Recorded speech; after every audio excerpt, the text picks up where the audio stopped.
بندے کو توکل حاصل ہو، جس بندے کو صبر کی زندگی ملی ہو، وہ دنیا کے امتحانات میں پورا اترتا ہے۔ بسم اللہ الرحمن الرحیم، الحمدللہ رب العالمین، والصلاة والسلام علی اشرف المرسلین محمد وعلی آلہ وصحبہ اجمعین، اما بعد، اعوذ باللہ من الشیطان الرجیم، بسم اللہ الرحمن الرحیم، ومن یتوکل علی اللہ فهو حسبہ، وقال وَإِذِ ابْتَلَىٰ إِبْرَاهِيمَ رَبُّهُ بِكَلِمَاتٍ فَأَتَمَّهُنَّ قَالَ إِنِّي جَاعِلُكَ لِلنَّاسِ إِمَامًا قَالَ وَمِن ذُرِّيَّتِي قَالَ لَا يَنَالُ عَهْدِي الظَّالِمِينَ۔ صدق اللہ مولانا العظیم۔ وقال النبی صلی اللہ علیہ وسلم اذا ابتلیت عبدی بحبیبتیہ فصبر عوضته منہم الجنہ، او کما قال علیہ الصلاۃ والسلام۔ محترم بزرگان گرامی، سامعین اعظام، آج میری تقریر کا عنوان ہے توکل۔ توکل کے معنی ہے اللہ تبارک و تعالیٰ پر بھروسہ کرنا، اور توکل اللہ کی بہت بڑی نعمت ہے، اور توکل حاصل ہوتا ہے صبر کے بعد۔ صبر کے معنی آپ کے سامنے پیش کرتا ہوں۔ عمومی طور پر تو صبر کے معنی جو ہمارے سمجھ میں آتے ہیں اور جو عوام میں مشہور ہے وہ یہ ہے کہ مصیبتوں کو برداشت کرنا، تکالیف کو برداشت کرنا، یہ بھی صبر کے معنی ہے۔ لیکن وسیع مفہوم صبر کا یہ ہے کہ حق کے معاملے میں، سچ کے معاملے میں، دین کے معاملے میں جو مصیبتیں آئے جم کر وہ برداشت کرنا، اس کو صبر کہتے ہیں۔ تو صبر کے لیے اللہ پر توکل چاہیے، اللہ پر اعتماد اور بھروسہ چاہیے۔ اور توکل کی بہت اچھی مثال پرندوں سے دی گئی ہے۔ کیا اے بندو، پرندوں کا جیسا توکل اللہ پر ہوتا ہے، تغدو خماسا وتروح بیتانا، کہ ان کی کوئی کوٹھی نہیں ہوتی، ان کا کوئی بینک بیلنس نہیں ہوتا ہے، ان کا کوئی فریج نہیں ہوتا ہے، ان کے کوئی ذخیرے نہیں ہوتے ہیں۔ اگر پرندوں کی طرح تمہارے اندر توکل آ جائے کہ صبح میں خالی پیٹ جاتے ہیں اور شام میں بھرے پیٹ لوٹتے ہیں، تو فرشتے زمین پر تم سے مصافحہ کرنے لگے۔ تو آج یہی توکل اللہ ہمیں نصیب کرے۔ اللہ صبر میں، امتحانات میں اور آزمائش میں ہم کو پورا اتارے، صبر ہم کرنے والے بن جائے۔ ان اللہ مع الصابرین، اللہ صبر کرنے والوں کے ساتھ ہے۔ تو صبر آتا ہے توکل کے بعد، جیسا میں نے آیت تلاوت کی، وَمَن يَتَوَكَّلْ عَلَى اللَّهِ فَهُوَ حَسْبُهُ، جو اللہ پر بھروسہ کرتا ہے اللہ اس کے لیے کافی ہوتا ہے۔ آج اس توکل اور اس صبر کے لیے میں آپ کے سامنے حضرت ابراہیم علیہ السلام کی زندگی پیش کرتا ہوں، اور جو میں نے دوسری آیت تلاوت کی اس آیت کا ترجمہ بھی یہی ہے، وَإِذِ ابْتَلَىٰ إِبْرَاهِيمَ رَبُّهُ بِكَلِمَاتٍ فَأَتَمَّهُنَّ، اللہ نے چند باتوں میں حضرت ابراہیم علیہ السلام کو آزمایا۔ حضرت ابراہیم علیہ السلام نے ان امتحانات اور آزمائشوں کو پورا کیا، ان آزمائشوں پر جمے رہے، تو اللہ نے کہا اے ابراہیم تجھے یہ بشارت ہے، انی جاعلک للناس اماما، کہ لوگوں کا امام، لوگوں کا پیشوا میں بناتا ہوں۔ امام کے معنی جیسے ہمارے امام صاحب ہیں یہاں کی اس مسجد کے، تو اس کا مفہوم اور بھی وسیع ہے، جس کی بات سنی جائے، اور ظاہر بات ہے ہم امام کی بات سنتے ہیں، اس کی اقتداء اور اتباع کرتے ہیں، نمازوں میں اتباع اور اقتداء کرتے ہیں، اور بعد میں بھی اس کی باتوں پر عمل کرتے ہیں، تو یہ امامت اور پیشوائی بڑھ جاتی ہے۔ نمازوں میں تو یہ امامت مخصوص ہوئی، لیکن خاندانوں میں یہ امامت بڑھ گئی، محلوں میں یہ امامت بڑھ گئی کہ وہاں بھی بات مانی جاتی ہے، تو کہا کہ ہم تمہیں امام بنائیں گے۔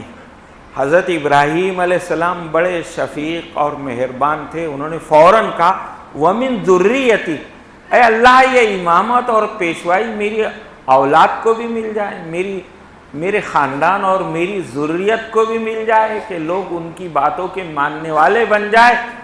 اللہ نے کہا لا ینال عہد الظالمین، اگر ظالم ہے، کفر و شرک کرنے والے ہیں اور آپس میں بھی ظلم زیادتی کرنے والے ہیں، تو یہ عہد و پیمان میرا انہیں نہیں حاصل ہوگا، وہ امامت اور پیشوائی کے لائق نہیں ہوں گے۔ تو یہ ہوتا ہے کہ جب توکل ہو اور جب صبر ہو تو اللہ نوازتے ہیں۔ حضرت ابراہیم علیہ السلام دیکھیے کیسی کیسی گھڑیوں سے گزرے، باپ ناراض،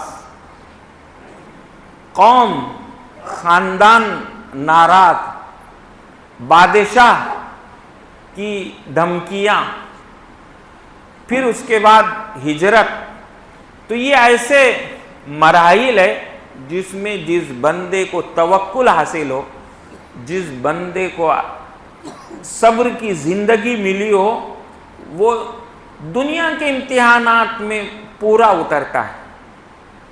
ہماری بھی زندگیاں اور مومنین کی زندگیاں بھی امتحانات اور آزمائش سے بھری ہوئی ہے، ہمیں بھی توکل اور ہمیں بھی صبر کی بہت زیادہ ضرورت ہے۔ جو انبیاء کرام ہوتے ہیں وہ زیادہ آزمائے جاتے ہیں، زیادہ مصیبتوں اور امتحانات میں مبتلا کیے جاتے ہیں۔ عام بندے بھی ان آزمائشوں سے گزرتے ہیں۔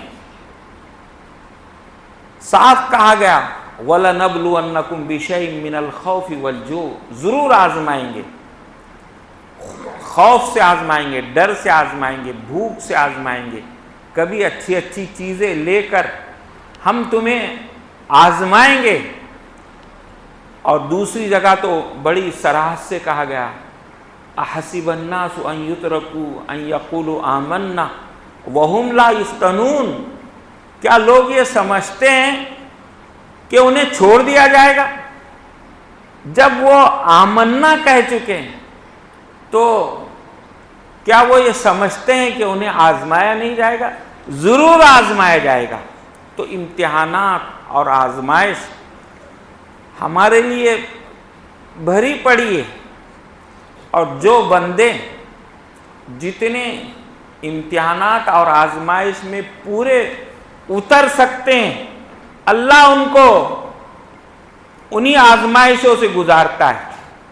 ورنہ ہماری تو دعا ہے جو اللہ نے ہمارے حق میں قبول کر لی، فرما لی لا یکلف اللہ نفسا الا وسعہا، کہ انسان کو اس کی طاقت کے مطابق ہی اللہ مکلف فرماتے ہیں، اتنی ہی ذمہ داری ڈالتے ہیں جیسا کہ وہ ذمہ داری کو اٹھا سکے۔ قرآن کریم کی پہلے آیت نازل ہو گئی اتقوا اللہ حق تقاتہ، جیسے اللہ سے ڈرنے کا حق ہے ویسے تم ڈرو۔ ویسے اس کے ساتھ تم تقوی اور پرہیزگاری اختیار کرو. تو ظاہر بات ہے تقوی، ڈر اور خوف اور پرہیزگاری اللہ کا معیار تو بہت بلند ہے. صحابہ کرام گھبرا گئے، پریشان ہو گئے کہ ہم تو اب اس تقوی میں پورے نہیں اتر سکتے ہیں. تو فوراً اللہ کی رحیم اور کریم ذات نے یہ آیت کریمہ نازل کی، لا یکلف اللہ نفسا الا وسعها لها ما کسبت وعلیہا ما اکتسبت ربنا لا تؤاخذنا ان نسینا واخطأنا ربنا ولا تحمل علینا اصرا کما حملتہ علی الذین من قبلنا. یہ سورہ بقرہ کا آخری رکوع اللہ تبارک و تعالیٰ نے ہمیں خوشخبری کے طور پر اور ہمیں بوجھ اور ذمہ داری کے ہلکا کرنے کے لیے اللہ تبارک و تعالیٰ نے نازل فرمایا.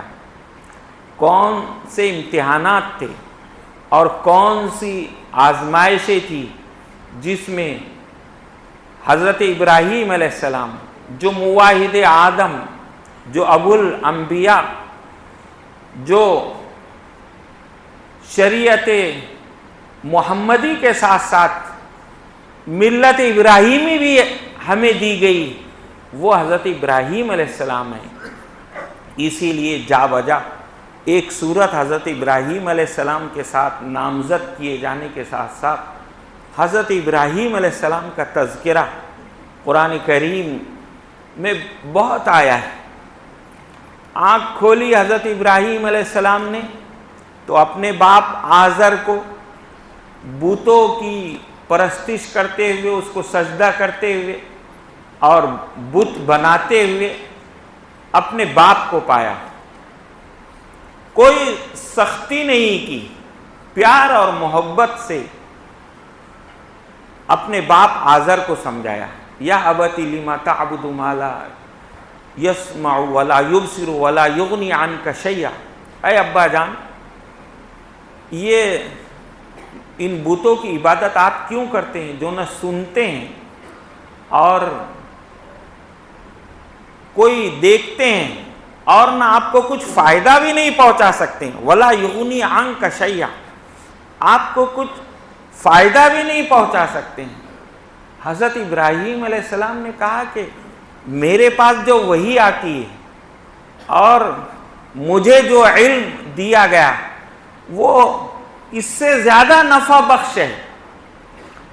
صرف آپ کے بت بنا کر بیچ دینا، جو فیکٹری آپ کے پاس ہے اور جو آپ اندھی تقلید میں پڑے ہوئے ہیں، اس سے مجھے جو اللہ کی جانب سے توحید ملی ہے اس میں زیادہ مجھے فائدہ ہے اور اس میں اللہ نے میرے لیے زیادہ انعامات رکھے ہیں. حضرت ابراہیم علیہ السلام نے یا ابتی، اگر ہم قرآن کی تلاوت کریں گے تو کئی جگہ ہم کو ملے گا کہ حضرت ابراہیم علیہ السلام یا ابتی سے کہہ رہے ہیں. پھر اس کے بعد حضرت ابراہیم علیہ السلام خاندان اور قوم کی آزمائشوں اور امتحانات سے گزرے. خاندان اور قوم، ما هذه التماثيل التي انتم لها عاکفون. قوم سے بھی کہا کہ یہ بت کیا ہے جن کے سامنے تم جو ہے تو پڑے رہتے ہو اور تم ان سے اپنی حاجت روائی اور تم ان سے اپنی ضرورتیں طلب کرتے ہو. قوم سے بھی مخاطب ہوئے. قوم کے سامنے بھی سوالیہ نشان پیش کیا. قوم نے کہا کہ یہ تو ہمارے پرانے آباء و اجداد سے چلتا آ رہا ہے. تو حضرت ابراہیم علیہ السلام نے آباء و اجداد کے طور طریقوں کو چھوڑنے کی دعوت دی اور قوم کے سامنے ایک حکمت عملی پیش کی. قوم نے کہا کہ ہماری بات سن لو، ہماری بات مان لو، لیکن قوم کے ساتھ عید میں نہ جانے میں اور کارنامہ انجام دینے میں قوم ہی کا ایک بہانہ اختیار کیا فنظر نظرۃ فی النجوم فقال انی سقیم.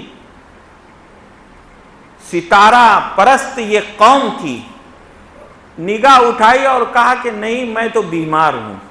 ستاروں کی طرف دیکھ کر کہا کہ میں بیمار ہوں. یہاں لفظ سقیم مریض کے مقابلے میں آیا ہے، یعنی عقلی اعتبار سے میں جو ہے تو پسو پیش میں ہوں. عقلی اعتبار، جسمانی اعتبار سے تو بہت تندرست ہوں، لیکن تمہارے خیالات کے سلسلے میں تمہارے خیال کو صحیح نہیں مانتا ہوں. اس اعتبار سے لفظ سقیم استعمال کیا گیا. اور پھر قوم کے سامنے وہ واقعہ پیش کر کے دکھایا کہ جس کی مثال ہمارے سامنے موجود ہے. آج وہ بدھ بھی ہے، لیکن ہمارے سامنے بھی بہت سے بت موجود ہیں. بتوں کی شکلیں جن کی پرستش کی جائے، جن کو معبود سمجھا جائے، جن کو کارساز سمجھا جائے، وہ بہت سی شکلیں ہمارے سامنے موجود ہیں. مومن بندہ موحد اعظم اس کی پرواہ نہیں کرتا ہے. اس کی دکان، اس کی کرسی، اس کا عہدہ، اس کا بینک بیلنس، اس کی طاقت اور قوت، یہ ہمارے بت ہے جو ہمارے دلوں پر قبضہ کیے ہوئے ہیں. بتوں کی شکلیں بدلتی ہے. ہم ان کو اپنا محسن آدم اور اپنا نفع اور نقصان پہنچانے والا سمجھتے ہیں، اس لیے ہم انہی کو حقیقی تصور کرتے ہیں. مولانا ابو الحسن علی ندوی رحمۃ اللہ علیہ نے بڑی اچھی بات کہی کہ جیسے کاغذ کا شعر اور حقیقی شعر دونوں میں فرق ہوتا ہے.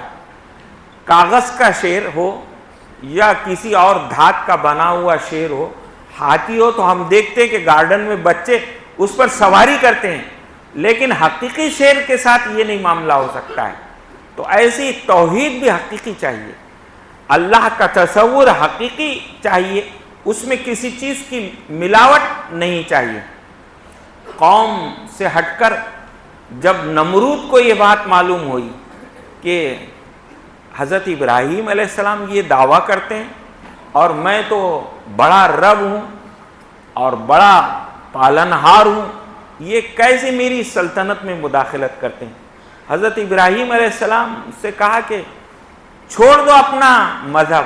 اراغب انت عن آلہتی یا ابراہیم، میرے جو معبود ہے تم ان سے بے پرواہی برتتے ہو، میں تمہیں قتل کر دوں گا، سزا دوں گا. حضرت ابراہیم علیہ السلام نے کہا کہ میں ہرگز باز نہیں آؤں گا، ہرگز باز نہیں آؤں گا. اس نے دھمکیاں دی. حضرت ابراہیم علیہ السلام نے کہا کہ ٹھیک ہے، اللہ جلاتا ہے مارتا ہے. اس نے کہا میں بھی جلاتا ہوں مارتا ہوں. ایک قیدی کو بلایا، اس کو چھوڑ دیا، قصور والے کو، اور ایک قصور والے کو بلایا، اس کو قتل کر دیا. حضرت ابراہیم علیہ السلام نے پھر کہا کہ ان اللہ یاتی بالشمس من المشرق فاتی بہا من المغرب، مشرق سے اللہ سورج نکالتے ہیں تو مغرب سے نکال کر دکھاؤ. فبہت الذی کفر، تو اب مبہوت ہو گیا. مہینوں آگ جلائی گئی. جب اچھی طرح آگ جل گئی تو حضرت ابراہیم علیہ السلام کو لایا گیا اور یہ کہا گیا کہ حضرت ابراہیم علیہ السلام کو اس آگ میں ڈال دیں. لیکن حضرت ابراہیم علیہ السلام نے کوئی راہ فرار اختیار نہیں کیا، بلکہ حضرت ابراہیم علیہ السلام نے اپنے آپ کو بے خطر کود پڑا آتش نمرود میں عشق، اپنے آپ کو آگ کے حوالے کر دیا. اللہ تبارک و تعالیٰ نے آگ کو حکم دیا، قلنا یا نار کونی بردا و سلاما علی ابراہیم، اے آگ تو ٹھنڈی اور سلامتی ہو جا ابراہیم علیہ السلام کے لیے.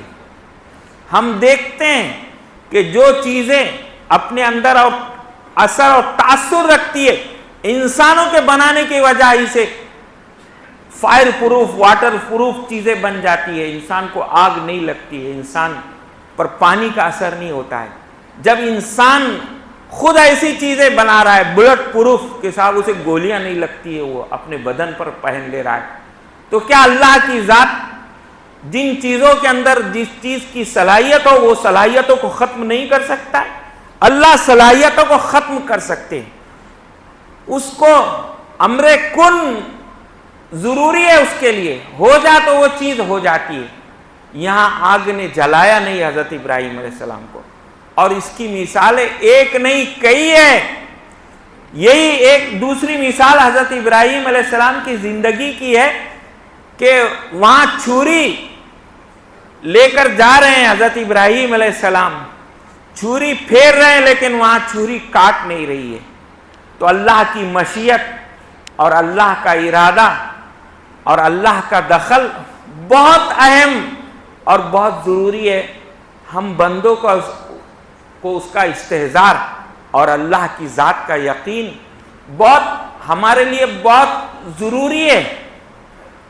کوئی ہمارا رزق نہیں چھین سکتا ہے، کوئی ہمیں نقصان نہیں پہنچا سکتا ہے، کوئی اللہ کی مرضی کے خلاف نہیں ہمارے ساتھ کوئی نہیں کر سکتا ہے. ہاں، اللہ نے ہماری حفاظت کا بھی ہمیں حکم دیا ہے، ظاہری حفاظت کا بھی حکم دیا ہے، گھروں کے بنانے اور اچھے لباس کے اختیار کرنے اور اچھی گاڑیوں کے جس کے اندر ہماری حفاظت بھی رہے وہ اختیار کرنے کا ہمیں حکم دیا ہے. اور سب سے بڑی بات اللہ نے دعاؤں کا ہتھیار ہمارے ہاتھ میں دیا ہے کہ گھر میں داخل ہو جاؤ تو بسم اللہ کہہ کر دروازہ بند کرو، کھانا کھاؤ تو بسم اللہ کہو، بیت الخلاء میں جاؤ تو اللہم انی اعوذ بک من الخبث والخبائث دعا پڑھو، نکلو تو دعا پڑھو، گاڑی میں سوار ہو جاؤ تو دعا پڑھو. ہر چیز ہمارے لیے ایک مضبوط قلعہ، حصن حسین کتاب ہی کا نام ہے، مسنون دعائیں کتابوں کا نام ہے. اگر ہماری زندگی میں وہ دعائیں آ جائے تو ہمیں ایک مضبوط قلعہ مل جائے. اور پھر ہماری اپنی حفاظت کے لیے مختصر طور پر سورہ فاتحہ دی ہے، سورہ فلق اور سورہ ناس دیا ہے کہ کوئی جادو اور کوئی جنات ہم پر اثر نہیں کر سکتا ہے. حضرت ابراہیم علیہ السلام محفوظ رہے. بادشاہ کی بھی آزمائش وہ امتحان میں پورے اترے، لیکن حضرت ابراہیم علیہ السلام نے دیکھا کہ نہ باپ ایمان لاتا ہے، نہ قوم ایمان لاتی ہے، نہ بادشاہ ایمان لاتا ہے. تو اب اس کے بعد حضرت ابراہیم علیہ السلام نے اعلان کیا انی مہاجر الی ربی سیہدینی، اب میں اپنے اس ملک اور وطن کو چھوڑتا ہوں. چنانچہ ہجرت انہوں نے کر لی، اس زمین کو، نافرمانوں کی زمین کو چھوڑ دیا. لیکن ہجرت کی اجازت ہمیں نہیں ہے. ہم تو اپنے ہی گھروں میں رہیں گے، اپنے ہی ملک میں رہیں گے، ایمان کو پیش کریں گے، دعوت کو پیش کریں گے. ہم کو اولاً یہ حکم ملا ہے. پھر اس کے بعد حضرت ابراہیم علیہ السلام کی اور آزمائشیں بھی ہے. حضرت ابراہیم علیہ السلام کو بیٹا نہیں، اب کیا کرے؟ 87 سال کے ہوئے تو اس وقت دعا کی کہ اللہ حبلی من الصالحین، مجھے نیک اولاد عطا کر. 86 سال کی عمر میں پہلے حضرت ہاجرہ سے حضرت اسماعیل ملے اور بعد میں حضرت سارہ سے حضرت اسحاق ملے. حضرت اسماعیل علیہ السلام ملے تو اب کہا کہ اللہ نے کہا کہ اب ذرا چھوڑو، مکے کی وادی میں چھوڑو. وہاں چھوڑ کر آئے تو پانی نہیں وہاں.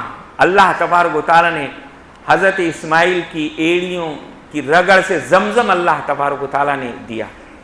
فلما بلغ معہ السعی، اب کچھ دوڑنے کے لائق ہوئے تو اللہ نے کہا نہیں، اس اسماعیل کو لے جاؤ، ذبح کرو، مینا میں لے جاؤ. وہاں لے گئے، لٹایا. حضرت اسماعیل علیہ السلام نے بھی کہا کہ میں اپنے آپ کو حوالے کرتا ہوں، انی اسلمت وجہی للہ، میں اپنے آپ کو سپرد کرتا ہوں. اور حضرت ابراہیم علیہ السلام نے بھی دعائیں پڑھی، سپردگی کی اس کی. لیکن اب چھری نہیں چلی تو اس وقت اللہ نے اعلان فرمایا کہ قد صدقت الرؤیا، اے ابراہیم تم نے اپنے خواب کو سچا کر دکھایا. وفدیناہ بذبح عظیم، اور یہ جنت سے ہم مینڈا بھیج رہے ہیں، تم جو ہے تو اس مینڈے کو حضرت اسماعیل علیہ السلام کے بطور فدیے کے تم ذبح کرو. تو یہ زندگی ہے، یہ کارنامے ہیں. اللہ صبر اور توکل اور امتحانات پر اللہ تبارک و تعالیٰ ضائع نہیں کرتا ہے. ظاہری اسباب تو یہ ہوتے ہیں کہ انسان ضائع ہو جائے گا، لیکن وہ انسان ضائع نہیں ہوتا ہے۔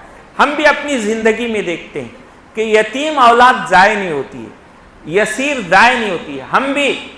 ہم دیکھتے ہیں کہ کوئی بھائیوں کے ساتھ توکل کا معاملہ کرے، صبر کا معاملہ کرے اور انہیں ان کا پورا حق دے تو وہ ضائع نہیں ہوتا ہے۔ ہر طرح کے آزمائش اور امتحانات میں اگر پورا اترے، حضرت ابراہیم علیہ السلام کی طرح اور حضرت یوسف علیہ السلام کی طرح جیل میں جانا پڑے، بھائیوں کی بے وفائی ہو، غلام بنایا جائے، لیکن صبر اور توکل آئے تو اللہ ضائع نہیں کرتے۔ تو آج کی ہماری تقریر کا خلاصہ اور لب لباب یہی ہے کہ توکل ہونا چاہیے اور صبر آنا چاہیے، حضرت ابراہیم کی زندگی آنا چاہیے۔ حضرت ابراہیم علیہ السلام کی زندگی کا آغاز اب اسی ماہ سے ہو رہا ہے، الحج اشہر معلومات، حج کے متعین مہینے، حج کے قافلے جائیں گے، حاجی جائیں گے، ترانہ ہوگا لبیک اللہم لبیک لبیک لا شریک لک لبیک ان الحمد والنعمت لک والملک لا شریک لک۔ تو اب اس حیات ابراہیمی کو اور ترانہ ابراہیمی کو ہمارے اپنے اندر زندہ کرنا ہے اور ماہ ذی الحج کی تیاری کرنا ہے، 9 ذی الحج، 9 عرفے کی اور قربانیوں کی ہمیں تیاری کرنا ہے۔ اللہ کے لیے ہمیں توحید پر جمے رہنا ہے۔ میں یہی دعا کرتا ہوں کہ اللہ رمضان کے بعد ہمیں توحید پر قائم رکھے، صبر اور توکل عطا فرمائے اور سنت ابراہیمی کے زندہ کرنے کی ہمیں توفیق عطا فرمائے۔ وما توفیق الا باللہ، والسلام علیکم ورحمۃ اللہ وبرکاتہ۔